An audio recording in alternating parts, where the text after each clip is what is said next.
नमस्कार दोस्तों, एक बार फिर से आपका स्वागत है इस नक्षत्र ज्ञान श्रृंखला की सीरीज में। तो इस श्रृंखला में आज हम बात करेंगे 27वें और ज़ोडिएक के आखिरी नक्षत्र के बारे में, जिसे हम रेवती के नाम से जानते हैं। तो आगे बढ़ने से पहले मैं हृदय से आप सभी का आभार प्रकट करना चाहता हूं, क्योंकि इस पूरी श्रृंखला के दौरान जो आपने मुझे अपार प्रेम, प्यार और स्नेह दिया है, और जो आप सभी के लाइक्स, कमेंट्स और सब्सक्राइब्स के माध्यम से मुझे प्राप्त हुआ है, और मैं उम्मीद करता हूं कि ऐसा ही प्रेम और अपार स्नेह आप लोग आने वाले वीडियोस में भी बना कर रखेंगे। तो अब इस नक्षत्र के बाद, क्योंकि सभी 27 नक्षत्रों का विवरण इस चैनल पर उपलब्ध हो जाएगा, तो मैं आप लोगों से यही कहना चाहता हूं कि यदि आपको किसी अन्य नक्षत्र के विषय में जानना हो तो आप इस चैनल में दी गई प्लेलिस्ट में जा करके उन सभी नक्षत्रों के विषय में जानकारी ले सकते हैं। और यदि आपको पसंद आए तो प्लीज़ आप लोग इसको लाइक और सब्सक्राइब अवश्य कीजिए। तो आइए अब लौटते हैं अपने विषय पर, जो है रेवती नक्षत्र का, जिसका जो स्पैन आसमान में है वो है मीन राशि के 16 डिग्री 40 मिनट से लेकर के मीन राशि में ही 30 डिग्री तक। अब रेवती नक्षत्र का जो आकार आसमान में हमें दिखाई देता है वो तारों के संयोजन से बना हुआ एक लंबोतरे ढोल के समान दिखता है। और इसका जो स्वामी है, जो इसका डाइटी है, वो है पूषा, अर्थात पोषण करने वाला, द डाइटी ऑफ नरिशमेंट। अब रेवती नक्षत्र का जो शाब्दिक अर्थ है वो है धनवान या रिच, और कामदेव की पत्नी का नाम भी रेवती ही है।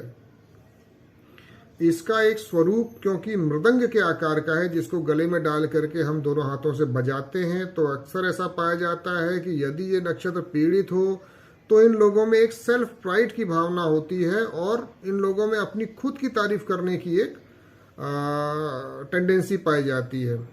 और ये लोग दूसरों को अपनी बातों को थोड़ा सा गर्व और प्राइड के साथ बताते हैं। जैसे ये बताते हैं कि हमारे पुराने खानदान में ऐसा था, हम ऐसे हैं, या मैंने इस काम को इतने अच्छी तरीके से किया, ऐसे वैसे किया। लेकिन अब यहाँ पे क्या होता है कि अगर इनको लगता है कि सामने वाला इनकी बात को नहीं मान रहा है, इनको तवज्जो नहीं दे रहा है, तो ये बुरा मान जाते हैं, उससे बात करना बंद कर देंगे। और अगर सामने वाला पक्ष कमजोर है तो उसे बहस करने पे उतारू हो जाते हैं, और अगर बहुत ही ज़्यादा नकारात्मक प्रभाव है तो ये उससे लड़ने भी लगते हैं। लेकिन ऐसा तभी होता है जब कुंडली के अन्य फैक्टर, जैसे सेकेंड हाउस हो, बुध हो जो वाणी का कारक है, शुक्र इनके अनुकूल ना हो। अगर ये नेगेटिव है 2-3 बातें इनमें से, तो ये लोग दूसरे को इम्प्रेस करने के लिए, खुद को हुनरमंद या एक्स्ट्रा ऑर्डिनरी साबित करने के चक्कर में बातों को बढ़ा चढ़ाकर बताने के आदी होते हैं। तो वैसे तो रेवती नक्षत्र एक बहुत अच्छा नक्षत्र है। स्पिरिचुअल जो लोग हैं, जो लोग पढ़ाई लिखाई करने वाले हैं, इंटेलेक्चुअल्स हैं, उनके लिए रेवती नक्षत्र बहुत अच्छा है। लेकिन अगर नेगेटिव हो तो इस प्रकार की नेगेटिव टेंडेंसी में पाई जाती है।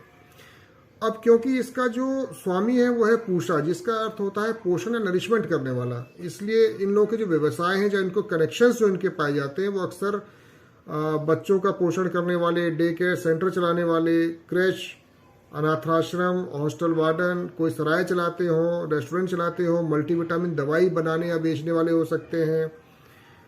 प्रोटीन पाउडर जो अक्सर जिम में लोग खाते हैं अपने आप को नरिश करने के लिए, वो हो सकते हैं। शिलाजीत की गोलियां बनाने बेचने वाले हो सकते हैं। इस तरह के सभी एक्टिविटीज़ में लोग संलग्न पाए जा सकते हैं। या तो ये खुद खाते होंगे, या दूसरों को बेचते होंगे, या उसको बनाते होंगे। तो और ऐसे व्यक्तियों में अपनी एनर्जी और वाइगोरिटी जो उनकी होती है, उसको बनाए रखने के लिए दवाएं खाने का भी शौक पाया जाता है, विशेषकर लंबी लॉन्ग रन में। मतलब आफ्टर 50 ईयर्स ये लोग किसी न किसी प्रकार की मल्टीविटामिन कैप्सूल खाते हुए पाए जा सकते हैं। और जैसे जैसे नक्षत्र आगे बढ़ता है वैसे वैसे स्वास्थ्य संबंधी प्रॉब्लम बढ़ती जाती है, क्योंकि ये एक गंडमूल नक्षत्र है, और चौथा चरण आते आते कोई न कोई क्रोनिक बीमारी या डिजीज इनमें लग सकती है। जैसे डायबिटीज हो, थायराइड की प्रॉब्लम हो, किसी शरीर के किसी अंग में दर्द हो, तो इस प्रकार की प्रॉब्लम बढ़ती जाती है अगर ये नक्षत्र जैसे जैसे चौथे चरण की तरफ बढ़ता चला जाता है, यानी गंडांत की तरफ बढ़ता है। और यदि ये नक्षत्र पीड़ित हो या बहुत ज्यादा खराब प्रभाव में हो, तो ये बहुत ही खराब आदत इनमें पाई जाती है, वो है कामुकता का अमर्यादित होना या काम वासना का बेलगाम होना। ऐसे में क्या होता है कि ये लोग ऑपोजिट सेक्स हो या पराये धन के प्रति एक अलग सा अट्रैक्शन रखते हैं, एक विशेष प्रकार की आसक्ति इनमें पाई जाती है, उसे पानी की नजर से देखते हैं, है ना। तो इस वजह से अगर बहुत बुरा प्रभाव है इस नक्षत्र पे, तो सबसे खराब बात यही निकल के आती है कि ईव टीजिंग करना, छीटाकशी करना, द्व्यर्थी बातें करना, इस तरह का शौक इनको लग जाता है। और रेवती नक्षत्र यदि और ज़्यादा पीड़ित है, नक्षत्र यदि पीड़ित है, कुंडली भी अगर कमज़ोर है, तो कभी कभी क्या होता है कि ये दोष एक बीमारी का रूप ले लेता है और मनोचिकित्सा तक करानी पड़ती है। तो ऐसा मत सोचिए कि मैं रेवती नक्षत्र के बारे में बुराई कर रहा हूँ। रेवती नक्षत्र बहुत अच्छा नक्षत्र, लेकिन मैंने ये पिन पॉइंट करके आपको बताइए क्योंकि मेरा अनुभव भी यही है और मैंने अपने गुरुओं से भी ये सीखा है कि इस प्रकार की टेंडेंसी में पाई जाती है। तो मेरा बताना आप लोगों को मेरा कर्तव्य था। अच्छा, एक अच्छी बात इनमें क्या होती है कि अपने परिवार के प्रति, माँ बाप के प्रति इनमें एक जिम्मेवारी का एहसास होता है, लेकिन अक्सर ये अपने जीवन साथी, बीवी हो या पति हो, उससे थोड़ा सा दब के रहते हैं, परास्त रहते हैं, उनसे डोमिनेटेड रहते हैं। और इनमें एक खास बात होती है कि समय पे निर्णय नहीं ले पाते क्योंकि दुस्वभाव राशि है, और इस वजह से ये लोग अक्सर किस्मत को दोष देते हुए पाए जाते हैं या किसी और पे अपनी जो नेगेटिविटी है या जो ये फेलियर है दूसरे पे गढ़ देते हैं। अब इस नक्षत्र वालों में एक खास बात ये भी होती है, दोष कह लें, कि ये अपने आप को ग्लैमर में या अट्रैक्शन में फंसने से नहीं बचा सकते। डिस्ट्रैक्शन से बहुत जल्दी डिस्ट्रैक्ट होते हैं ये लोग।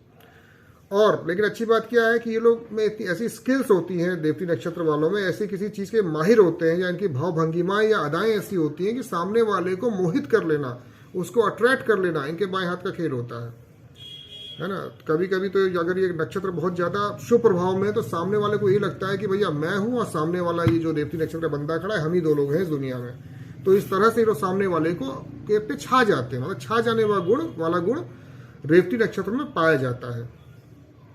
लेकिन ऐसा तभी होता है जब रेवती नक्षत्र पे शुभ प्रभाव हो। तो मैंने इस नक्षत्र में आपको दो ही बिल्कुल एक्सट्रीम्स बताए हैं, एक्सट्रीम पॉजिटिव, एक्सट्रीम नेगेटिव। अगर पॉजिटिव है ये नक्षत्र तो आपको ये कुछ भी देगा, आपको धनवान बनाएगा, पैसे वाला बनाएगा, कोई कमी आपकी लाइफ में नहीं होगी। लेकिन अगर ये नेगेटिव हो गया तो जो दो बातें मैंने आपको बताई हैं, एक तो है कि इनमें कामुकता बहुत ज़्यादा पाई जाती है और दूसरा जो ये डिस्ट्रैक्शंस में फंस जाते हैं, मतलब ये बचा नहीं पाते। अगर ये पढ़ाई में अगर कि आपके बच्चों का नक्षत्र रेवती है और वो पढ़ाई लिखाई में लगे हुए हैं तो please keep them away from distractions, क्योंकि डिस्ट्रैक्शंस अगर आ गया तो ये लोग उस तरफ झुक जाएंगे, ये इनमें टेंडेंसी पाई जाती है। तो रेवती नक्षत्र के विषय में ये कुछ बातें मैं समझता हूँ कि आप लोग ने समझ ली होंगी अच्छी तरीके से। और अब क्योंकि गुरु की राशि है और बुध का नक्षत्र है तो पढ़ाई लिखाई कामों में वैसे ही इनको बहुत अच्छा हो जाना है, क्योंकि गुरु ज्ञान का कारक है और बुध शिक्षा, एजुकेशन का कारक है। तो ये लोग पढ़ाई के क्षेत्र में बहुत अच्छा करते हैं, तो ये इनमें एक अच्छी चीज़ पाई जाती है। इनका जो व्यवहार होता है वो बहुत ही शिष्ट, पोलाइट, सौम्य और विनम्र होता है, और इस वजह से ये लोगों के काफ़ी प्रिय होते हैं, मतलब लोग इनको पसंद करते हैं रेवती नक्षत्र वालों को। और ये लोग अतिथि प्रेमी भी होते हैं, यानी ये चाहते हैं कि लोगों से मिलना जुलना बना रहे, लोग इनके घर आएँ, ये भी लोगों के घर मिलने जुलने जाएं, एक सामाजिक सौहार्दता या आना जाना बना रहे। तो ये एक अच्छी चीज़ में पाई जाती है। लेकिन रेस्ट्रिक्शंस इन्हें पसंद नहीं होते, यानी सीमाओं में बंद कर रहना रेवती नक्षत्र को बिल्कुल भी पसंद नहीं है। इसका मतलब ये हुआ कि ये लोग टोका टाकी बहुत ज़्यादा पसंद नहीं करते हैं। ज़्यादा टोकेंगे टाकेंगे तो उठ के चल देंगे या मन में बुरा मान जाएंगे, अपनी बारी का वेट करेंगे, बेटा तुमने आज मेरे को इतना टोक टाक रहे हो, जब मेरा टाइम आएगा मैं भी तुम्हें देख लूंगा। तो इसलिए नौकरी में अक्सर इन लोगों को परेशानी होती है, नौकरी करने का मन नहीं करता, क्योंकि नौकरी में अक्सर आपने देखा ही होगा कि सामने वाले की सुननी पड़ती है। हाँ, लेकिन अब क्योंकि बुध का नक्षत्र है तो ये लोग व्यापार में अच्छा करते हैं, क्योंकि यहाँ पे गुरु भी है, गुरु ज्ञान का कारक है, गुरु विजडम का कारक है। तो व्यापार करने के लिए रेवती नक्षत्र एक अच्छा नक्षत्र है। तो ये तो थी कुछ बातें रेवती नक्षत्र के बारे में, और उम्मीद करता हूँ आपको ये बातें पसंद आई होंगी। और अब मैं जो अगली सीरीज शुरू करूँगा वो राशियों के बारे में करूँगा, मेष से लेके मीन तक। तो जब तक मैं अपना अगला वीडियो आपके समक्ष ले करके आता हूँ, तब तक के लिए मुझे आज्ञा दीजिए। नमस्कार।